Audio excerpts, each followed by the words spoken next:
TDP నేతల అరాచకాలు మితిమీరిపోతున్నాయి. అధికారం అండతో దౌర్జన్యాలకు పాల్పడుతున్నారు. పెద్ద హోతూరులో అంగన్వాడీ టీచర్ పట్ల అసభ్యకరంగా ప్రవర్తించాడు టీడీపీ నేత వీరేష్. రోజు అంగన్వాడీ సెంటర్కు వెళ్లి బూతులు మాట్లాడటంతో అంగన్వాడీ టీచర్ ఆత్మహత్యాయత్నం చేసింది. విషగుళికలు మింగింది. వెంటనే కుటుంబ సభ్యులు ఆమెను ఆసుపత్రికి తరలించారు. ప్రస్తుతం బాధితురాలి పరిస్థితి విషమంగా ఉన్నట్టు తెలుస్తోంది. కర్నూలులో టీడీపీ నేతల అరాచకాలు మితిమీరిపోతున్నాయి. అధికారం అండతో దౌర్జన్యాలకు పాల్పడుతున్నారు.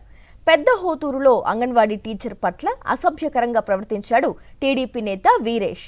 రోజు అంగన్వాడీ సెంటర్కు వెళ్లి బూతులు మాట్లాడటంతో అంగన్వాడీ టీచర్ ఆత్మహత్యాయత్నం చేసింది. విషగుళికలు మింగింది. వెంటనే కుటుంబ సభ్యులు ఆమెను ఆసుపత్రికి తరలించారు. ప్రస్తుతం బాధితురాలి పరిస్థితి విషమంగా ఉన్నట్టు తెలుస్తోంది. మరిన్ని అప్డేట్స్ కోసం ఛానల్ ను సబ్స్క్రైబ్ చేయండి. నోటిఫికేషన్స్ కోసం బెల్ ఐకాన్ పై క్లిక్ చేయండి.